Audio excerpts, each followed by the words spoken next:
What's up YouTube? In this video I'm showing you the recap of my last game in the Sants Open. So this is the last round. This is round 10. Now normally at this point I usually insert a clip of me talking about the game, my feelings, my experiences, but this time I don't have a clip because the last round started in the morning, and when we both finished, me and my student, we got back to the apartment, started packing, go to the airport, so it was a bit chaotic, but I'm gonna give you my experiences right now. Let's go. In the last round, I played against a 15-year-old Indian kid, around 2100, and I basically played against Anish Giri. But luckily for me, it was the Timu version of Anish Giri.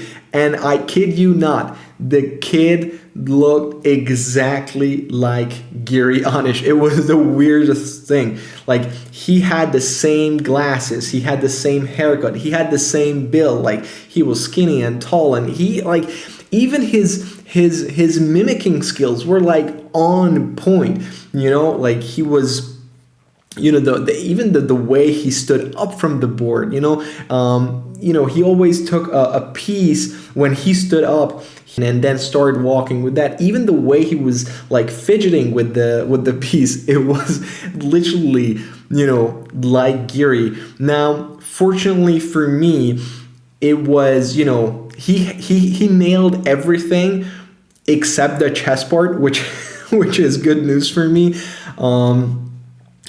So in terms of chess, it was actually like really the Timu version, but yeah, I feel like I wouldn't have had such a good experience if I played against the actual Giri, but he was on point, with everything else. But jokes aside, after the game we had a little conversation, and he's a cool ass kid, really kind guy. It was just really funny, to see, the whole like show that he put up for me.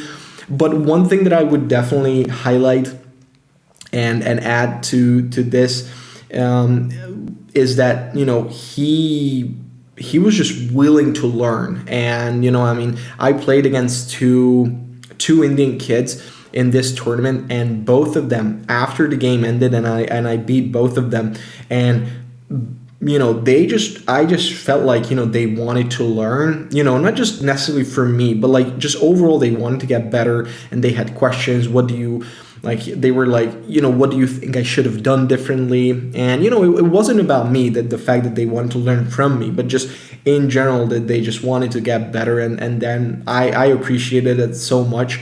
And I think that's the way forward, to be honest. If you want to make progress, you really have to learn from your mistakes.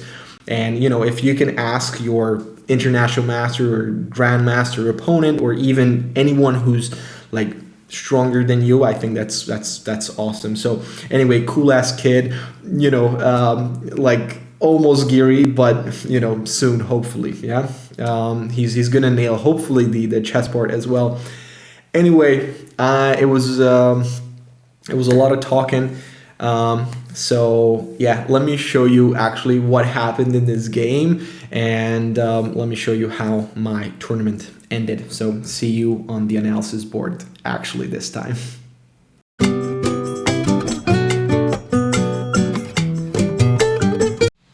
All right, here we go. So I am playing black against Daksh Yain. He's somewhere around 2100, and he played e4. And I responded with the Caro-Kann c6. So I did prepare against him. He had a few games, and in those few games against the Caro-Kann, he responded with, if I remember, with the advanced variation, and he also had a game or two using the fantasy variation. I don't know if there's another name for it. So the fantasy variation is d4, d5, f3. So this is what I call, or I think what we call the fantasy variation, but we can just call it the f3 Caro-Kann. But against me, he decided to play c4, and he played c4 extremely fast, like instantly when I played c6. So I was like, okay, I was like, okay, I'm sure he prepared. I tried to remember if I even had a game like this in the database, because I'm sure he saw some games where I played a Carcon, but I don't think I had a game like this. But I was still kind of afraid of his preparation, not because not because any line here is bad for black. I just really wanted to avoid the Panov. The Panov can be somewhat annoying, especially if I want to win as black, and of course I want to win as black since I'm like more than almost 300 up in terms of rating. So I wanted to avoid the Panov, and overall I just wanted to avoid his preparation if he had any. So I decided to go with a sideline e5. So e5, I had a little bit of experience with e5, both as white and as black, and generally speaking I had reasonable results with e5. I'm not claiming anything with e5. Like, I'm not claiming that it's a good line. It's probably not a good line, to be completely honest. If we look at the theory, like, white has and white should have a very comfortable edge in the opening or out of the opening, but again, it's a relatively complex line, and if you want to avoid the preparation of the opponent, and you want to have an actual game, I think this could be a viable option. Now he played knight f3, which is great. d6, d4. Of course, he's playing well. And now here I have two options. I either go bishop g4 or knight d7. I was aware of both, but I usually play bishop g4. Usually, it's like I'm playing this line a lot. I had like, a handful of games, maybe like 2 or 3, max 5. Okay, very tops, like 10 games. But like, I usually play bishop g4. Is bishop g4 better than knight d7? I don't think so. I mean, it's both kind of mid, to be honest. The reason why I like bishop g4 is because I feel like there is a higher of a chance to make a slight inaccuracy, especially if you're like lower if you have a lower rating. I feel like people tend to play this move, exactly what my opponent did. I think the very last game that I had in this line, it was a blitz game though, over the board blitz game, but my opponent was like 21-50, and he also took on e5. And so I felt like this could be like an expected response from a player of this caliber, and so that's why I played bishop g4, because I was like kind of expecting d takes e5, and also I was kind of hoping for it. I feel like d takes e5 is a slight, I don't know if it's a mistake, but I feel like it's an inaccuracy, because I mean, if you think about it, you trade the centralized pawn for a non-centralized pawn. So sure, you get the bishop pair for it, but the bishop pair is not that relevant in this structure, because the position is relatively closed. So I feel like the better move is bishop e2, just keeping the structure, and then knight d7, knight c3. Again, I feel like white should have a comfortable, very, very comfortable position in the opening, or again out of the opening. But I feel like it's everyone's game, and the game continues.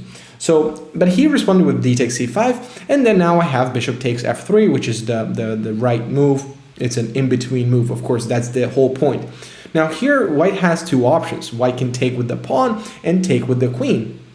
And it might seem, like a weird, recapture, and kind of like goes against the principle, but actually g takes f3 is the better move. And actually my opponent played g takes f3, because if you go queen takes f3, I have d takes c5, and now, first of all, I feel like black already equalized, and now black in this game is going to play for some sort of a dark squared kind of structure. So I'm going to play like knight f6, knight d7, bishop c5. If I can put a knight to e6, let's say, I think black is doing really okay. Now, of course, uh, because of my pawn is on c6, that's also a big deal for me because you can't control the d5, whereas I'm going to be able to control the d4. So that's why I said like it feels like a logical thing to take on e5 because you get the bishop pair, but you can't really utilize the bishop pair. On the other hand, I'm going to be able to utilize the dark squares.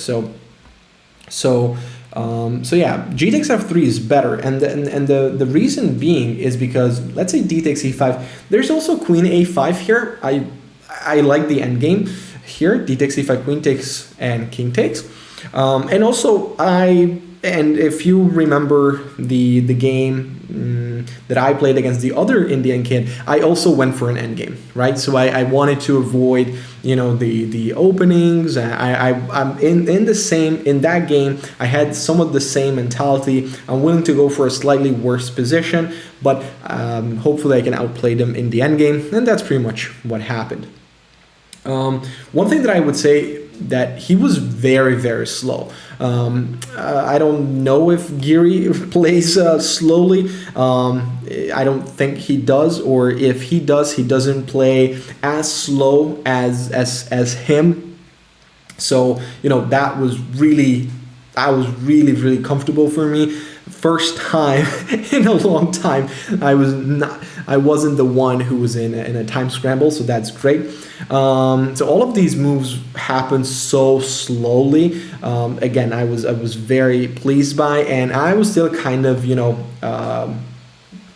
familiar with the position. And now he played f4, so that's basically the point. So that's why g takes f3 is the right move, because now actually white can get rid of the weakness, the double pawn, and also f4 kind of opens the position. If white can completely open the position and completely finish the development, of course white has a better position because bishop pair, and that's good. So then we can claim, or white can claim, a slight edge because of the bishop pair. In this case, for the time being, it's probably equal, but f4 is a really great start, so that's good.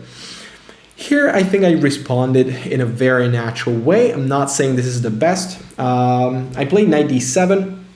I probably should have responded with knight f6. Interestingly enough, by the way, there are still games here in the databases. Even like there are some decent players, like good players, even from white's perspective. So that's a bit surprising. Anyway, so there's still some games even with knight f6, and this is probably I feel like this probably equalizes somewhat easily. Takes knight e4. Let's say you go f3. I think that was one of the games that a good player made, like somewhere 2500. Knight c5, knight c3. Let's say I go knight bd7, you go f4, and I even have like g5. We're both underdeveloped, but I feel like overall black should be okay. Yes, white still has the bishop pair, but I think I can activate my pieces faster and also more efficiently. So yeah, knight f6 would have been slightly better. Knight d7 happened, takes. And here, he responded with bishop e2. f4 was another move. I was okay with f4 as well. I played knight g6. I would have played knight g6. There's also knight f3, and also I think there were some games, and also even maybe the engine is recommending knight f3, but engine also recommending knight g6 as well. Knight f3, knight d4. That's another plan. In the game, I think I was planning knight g6, and I just simply like let's say knight c3, king c7 development, and I think black should be okay because the pawns that are on f4 and e4 can actually be a target. So white has to be careful here, in my opinion. But of course, there's nothing too concerning about the position, but still. Okay, so knight takes e5. He responded with bishop e2, and I gave a check.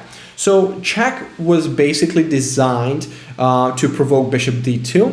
I would be very, very pleased to see bishop d2 because I would take bishop takes d2, knight takes d2, and my plan was to play knight g6. And now, earlier I said my goal is to play some sort of a dark square strategy game, and this I feel like this just allows me to do just that, and I believe that black is already better in this position. The bishop on e2 and just overall the light squared bishop is just quite terrible in this structure, so I would have been very, very pleased to see this happen.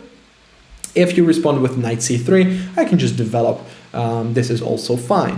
Now here's something with king f1, which makes sense, but at least I was I was able to develop with a tempo, and white cannot castle anymore. I don't think that's too relevant, to be honest, but castling is not always about just king safety. It's also about connecting rooks, and so if I'm able to disrupt that, I think that's already a good thing.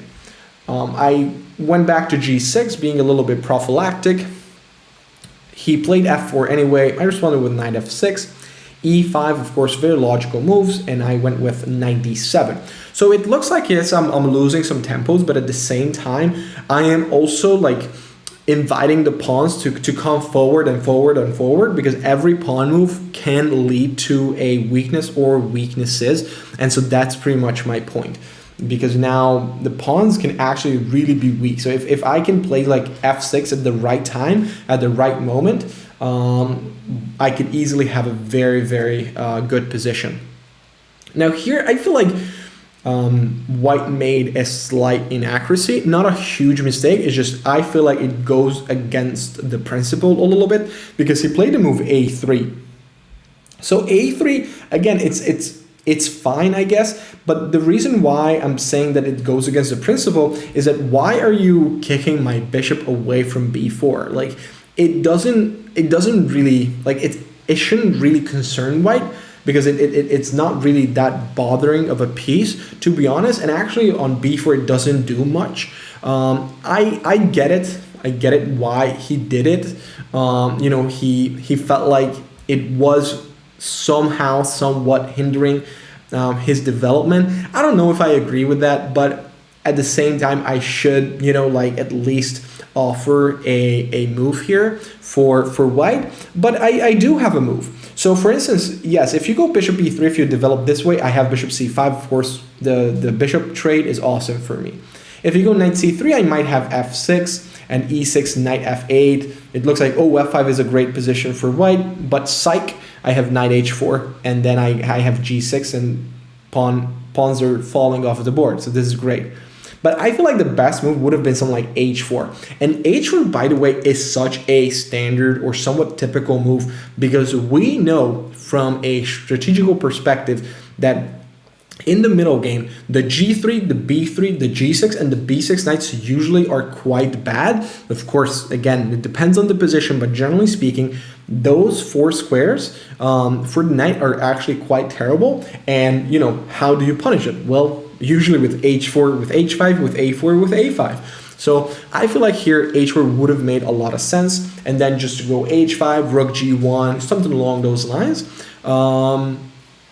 And so you don't have to commit to those pawn moves forward, pushing the pawn, the h pawn forward. I feel like it's a better version. Anyway, after h4, I have still f6, h5, knight f8. Again, this is still completely fine for me, but I feel like this is also okay for white as well. Again, I feel like pushing the h pawn is not as bad as pushing the f or e pawn in this structure. So he went with a3. Again, not a big mistake. I just feel like it's a small inaccuracy. Bishop e7, knight c3, and I feel like I made I don't know. Again, not a mistake. I just played an inaccuracy. And disclaimer, I want to put up a disclaimer here a little bit. Said I saw actually in terms of like calculation and evaluation in this game, I actually did a pretty decent job. So when I went over this game with the engine, and I put up, I added all the moves that I was thinking, and actually the engine was like, yes, that's fair, that's correct. Maybe there's always a little bit of improvement here and there, but overall it was fine. And so a lot of the times when I play an inaccurate move, it was because I wanted to avoid some of the simplified lines, right? So for instance, I also saw f6, and there were some lines here with like e6, knight c5, bishop e3. This is important that I can't take on e6. This is very, very important, because even later the same motive happened. So I can't take on e6, but I do have f5. So I'm not afraid of f5 because of knight h4, and again, if you push the pawn forward, you're going to lose them. So bishop e3, f5. But I was really not afraid, but like I really want to avoid this line, like check, king c8, and takes rook d7, and then he's gonna take everything on the 7th rank. Of course, I'm taking everything, but what do I have after all the captures? Pretty much nothing, right? So I really wanted to avoid this. So a lot of the inaccurate move, quote unquote, were designed to avoid some of these lines. So I was willing to make some errors in order to keep the game as unbalanced as possible. So I went with a5, and he responded with bishop d2. Bishop d2 I felt was a bit strange, but at the same time it makes sense. He wanted to probably avoid bishop e3, bishop c5. But you know, it's interesting because sure, you lose a tempo, but at the same time I might lose a tempo back because of knight e4. I mean, this is another game, of course. Okay, bishop d2, I went with f6, e6, knight c5, and he played rook d1, which is a great move, by the way, right? Again, during the game, there were some moments where I was like, oh, there were some moments where I just simply forgot that the pawn can be captured or the pawn cannot be captured on e6, right, because of f5s. And so sometimes I got a little bit frustrated because I was expecting f5, and then in some lines I knew right off the bat that the pawn cannot be captured. So sometimes I miscalculated, but okay, I got to my senses and I played king e8. Again, I could play f5 here, and this is again, of course, the move I saw, and I realized that this is just basically a transposition to the idea that I was talking about. So let's say like check, king e8, or even king c8, doesn't matter, and takes rook d7, and again the same spiel happens here, right? So I take everything, you take everything, and then it's just gonna be a very simplified position, an endgame. So this is something that I still want to avoid, not because it's objectively bad, it's just because I want to win against someone 200 or 300 lower rated than me. So I played king e8, and I was like, okay, well, I was still willing to play some inaccurate moves. Sometimes I was even willing to go to the extent of like questionable moves as long as the game is unbalanced. And keep in mind, as I said, my opponent was playing very, very slow, so he started to, I think at this point he was already in time scramble, which again that made me the happiest man alive. I was like, finally, it's not me this time. So that was good. And here, because of time scramble, and I felt like, he got a little bit like, oh, this is my chance, I'm gonna win, and then he was like, oh, he can do some damage here, and so that's why I think he made the mistake, the combination of two, low on time, and he got a bit too ambitious. Just the best move would have been bishop e3, just to simplify. Again, here, objectively speaking, maybe f5 is the best, but again, same line, right? Bishop takes, rook d7, I don't have anything. So I wanted to play actually to his bishop e3, I wanted to play rook d8, by the way, in the game. And then takes. It's not great, it's a complicated, I feel like, the other lines are better, objectively speaking, but at least this is still a game, right? b4, knight a6. I'm willing to go for anything as long as the game is unbalanced, right? And f5, knight h4, bishop b6, king c8. It's a super random position. I don't even know what's going on here. I don't think I'm worse, by the way. But if you want to claim that white is better, I'll take it. I don't know, maybe, right? So I feel like it's everyone's game. But again, as I said, time scramble, a bit too ambitious. He played bishop h5, and I feel like he just simply blundered f5. And f5 was basically my plan throughout the past whatever how many moves. So I was very happy to see f5, because now you're basically blundering e6. Like now I'm just gonna be able to develop my pieces, connect the rooks, and that's gonna be game over in the long run. Bishop e3, knight e6, and that's basically what happened. So almost after this moment, the game wasn't too exciting, but I'm gonna show you anyway. Rook g1, I played bishop f6. Even rook d8 would have been fine. Bishop f6, knight a4, rook d8, and now of course all the trades are fine, right? So takes. Pawn is immune on g6 because you also your pawn is also hanging on h2. Rook g2, I went with rook h4, activating the rook this way, or at least I'm forcing the rook to go really passive. I mean the white rook. Rook d2, king e8, rook e2, king f7. He went back to f2. If you go rook d2, I have rook h3, and I can infiltrate that way. Also rook f3, knight takes f4 tricks. That's also winning. He went back passively. I played bishop e7, which I think was a great move, because I am planning to play bishop d6. So of course I'm creating a threat here, as well as a potential trade. So I still want to, throughout this whole game, I really wanted to trade the dark squares, and finally I was able to do it. Now you might say that then why not just play bishop c5? I don't know. That was the first move that I wanted to make, but I was like, no, let me be super precise and let me add bishop d6, knight e2, and then bishop c5. I don't really know the point. I thought I was really clever. I think it's fine, like it's completely okay, but I don't know, bishop c5 would have been just as good. I don't know why I added this move. Anyway, at least maybe I have e4 square, not that it matters. Takes, king g1, and I now rook h8. I feel like rook h8 was a clever move. Now that I don't need to be super smart here, but I feel like rook h8 was a clever move. Rook did its job on h4. Now it's just really misplaced, so I'm rerouting the rook. Makes sense. Rook f3, rook d8. Now I'm gonna infiltrate b4. Takes, knight e4. Rook a3. White is trying his best, but okay, check. King g2, rook b1, and I'm taking everything at this point. So yeah. Rook d3, rook takes b4, rook d7, king f6, and then he played knight d4. This is, by the way, move 40, so we get the extra time here. Of course, I got into a small time trouble here as well. I played some of the moves with very low time, but okay. Here, actually, he resigned because I was thinking a little bit.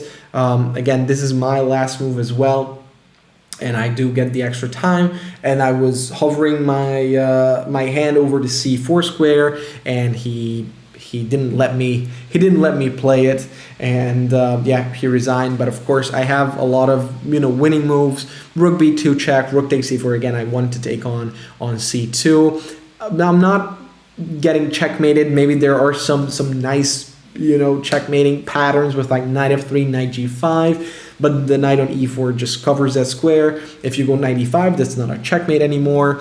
So yeah, I mean, understandable that he resigned, but yeah, he didn't wait for my move, and then we shook hands. All right, that's it for this video, and that's it for the Sants Open. I hope you enjoyed it. I hope you learned something along the way. And yeah, I will see all of you in the next video. I promise it's not going to be a recap. So yeah, until next time, take care, guys.